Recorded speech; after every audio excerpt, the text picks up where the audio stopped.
6:45 de la mañana y el jueves 11 de octubre se presentó oficialmente al ingeniero Pedro Castro como el nuevo ministro de Obras Públicas y Transportes, que dicho sea paso va a asumir el próximo jueves ya en esa oficina. Entre los principales retos que tiene que enfrentar están los arreglos de la Ruta 32 que se reclaman desde hace varios años por los conductores. Además, el ya conocido caso de La Platina, cuya última obra costará cerca de $7 millones.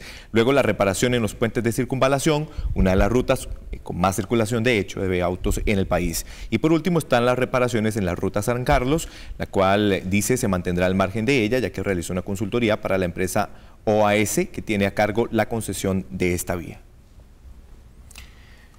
Conversamos entonces con el ministro Castro, a quien le damos los buenos días. Muy buenos días, un gusto acompañarlos. Gracias. Ministro, lo cierto del caso es que es un puesto muy estratégico para una administración en donde, o por varias administraciones, donde el tema de infraestructura es crítico. ¿Cuáles van a ser sus prioridades en estos 2 años que faltan de administración? Bueno, efectivamente es un tema de bastante cuidado. Este gobierno ha logrado consolidar una capacidad de inversión de más o menos $2.000 millones para obras públicas, y la idea, bueno, la prioridad número 1 es ejecutar eso en todo lo que sea posible, ¿verdad? Obviamente hay procesos licitatorios de por medio en algunos de los casos, donde la intención no va a ser, digamos, concluir la obra, sino que por lo menos dejarlo avanzado, ojalá adjudicado, y si es posible inaugurar los primeros trabajos, y avanzar en lo que ya viene, por lo menos con un proceso licitatorio bien fuerte, bien avanzado. Y en ese orden, ¿cuáles van a ser las prioridades? ¿Cuáles son las obras más importantes que usted ya definió junto con la presidenta Chinchilla que van por lo menos a avanzar en su ejecución?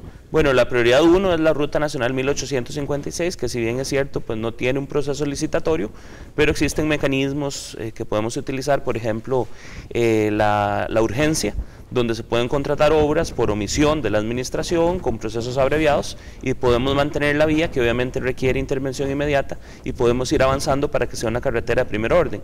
Y aparte de ella, pues obviamente sí es muy importante Interamericana Norte, que avance bien y ojalá llegue cerca de la conclusión en este gobierno, la licitación de Circunvalación Norte, o el tramo que falta, ¿verdad?, para poder tener un anillo de circunvalación alrededor de San José eficiente, inclusive con una sección en viaducto que permitiría desplazarse varios kilómetros sin ningún tipo de tensión, de una sola pasada. Y otros proyectos que vienen, por ejemplo, la Ruta 32, la ampliación y mejoramiento, que es un proyecto que obviamente no iniciaremos, pero que hay que dejar financiado, que hay que dejar licitado, avanzado, por ejemplo, en reubicación de servicios, si se ocupan algunas expropiaciones para intercambios, por ejemplo. Usted no es una cara nueva dentro del Ministerio de Obras Públicas y Transportes, fue viceministro en la administración de Óscar Arias y de alguna forma el tema de La Platina usted lo vivió muy de cerca. ¿Qué le garantiza, si no se pudo concluir en ese periodo, que este nuevo aire usted pueda concluir temas, diría, no me atrevería a decir que básicos por un tema de ingeniería, no soy ingeniero, pero a vista y paciencia de 2 conductores, realmente sienten que en esa obra ha faltado muchísima planificación, don Pedro? Así es un tema desafortunado, obviamente no ha sido manejado de la mejor forma a lo largo del tiempo. Allí, bueno, pues yo le diría, personalmente yo pienso que lo mejor hubiera sido hacer el puente nuevo a la par, son 4 carriles adicionales, una obra nueva, y luego hacer la reparación integral y modernización del puente existente. ¿Y esa es una posibilidad que podría usted presentarle a la administración Chinchilla para concluir este tema? Desafortunadamente no hay el tiempo, porque tendríamos que buscar un procedimiento licitatorio, mientras que ya viene por un lado un procedimiento de reparación. Entonces es un proceso de reparación por uno de los consultores más famosos de Costa Rica en materia de puentes, que entiendo ya ha sido sometido a diferentes instancias como la NAME, Colegio de Ingenieros, que tiene aprobación de todos, así que es algo que debería funcionar. Obviamente yo buscaré también alguna revisión, si es posible traer un experto internacional, porque es un tema muy delicado donde no podemos fallar, ¿verdad? Tenemos un strike, no podemos fallarlo, y obviamente asegurarnos que vaya a la segura y buscar un procedimiento de contratación eficiente. Pero eso de alguna forma lo que deja entrever es que no tenemos la gente necesaria con la capacidad para poder concluir una obra que es no debería ser la más prioritaria del gobierno en materia de infraestructura cuando hablamos de superar este rezago. No la hay. Bueno, en materia de puentes hay muy poca gente, yo puedo decirle 2 o 3 personas con capacidad y experiencia que no se integraron al proyecto lo pronto que debió haber sido, ¿verdad?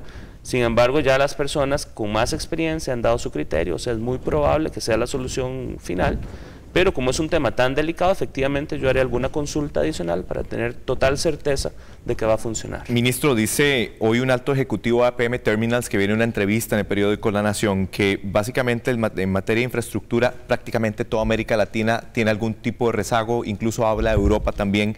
¿Cómo superar el gran tema de Costa Rica siendo un país pequeño? Porque él dice, yo vengo de Dinamarca donde es pequeño y hemos logrado ser eficientes en intervenir obras de infraestructura.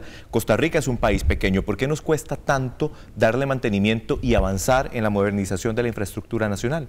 Es cierto, nosotros somos un país complejo, si en materia de infraestructura vial estamos rezagados, imagínense cómo estamos en aeropuertos, en ferrocarriles, en puertos, ¿verdad? Obviamente es un esfuerzo nacional, hay que redireccionar los recursos a donde haya proyectos prioritarios, no lo podemos hacer todo. En este momento la prioridad fundamental es carreteras, pero sin descuidar, por toda la plata que hay, pero sin descuidar los avances que se han logrado en materia de puertos y los avances en materia de aeropuertos y obviamente el ferrocarril, ¿verdad? Hay una serie de proyectos estrella que es lo que podemos soportar en este momento, con un plan nacional de desarrollo de infraestructura del transporte que obviamente irá teniendo acciones concretas a lo largo del tiempo, pero que hay que irle buscando los recursos también. Ministro, es claro que ustedes no tienen injerencia necesariamente en las vías cantonales, que son un completo desastre en muchos cantones de nuestro país.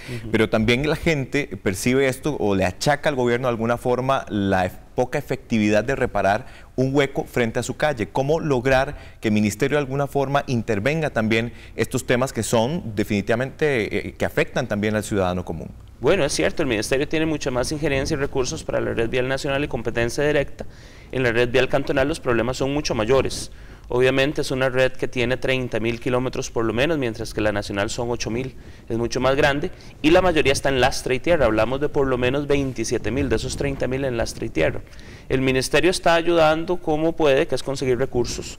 Ya hay 200 millones para ejecutar. Pero se están robando también el asfalto, aparentemente, se está perdiendo. Por ejemplo, ¿cómo lograr más intervención en esos temas que son tan prioritarios? Además, los manejos, desafortunadamente nosotros pues no podemos intervenir, ya si es un asunto interno de la municipalidad, el manejo de los temas de asfalto.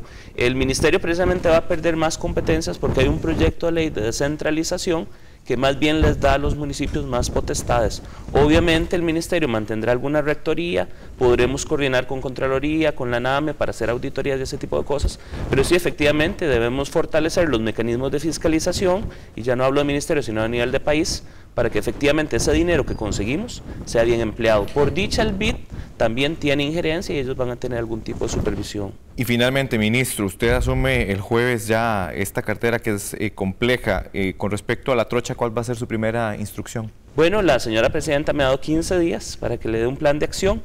Hay algunos procedimientos de contratación en el CONAVI que se han definido y obviamente eso es una primera etapa, pero tendremos que complementar con un cronograma de acciones para que este gobierno pueda hacer uso efectivo del tiempo y avanzar en todo lo posible para que la trocha finalmente sea un camino decente, competente, que cumpla su objetivo. ¿Verá la luz esa trocha?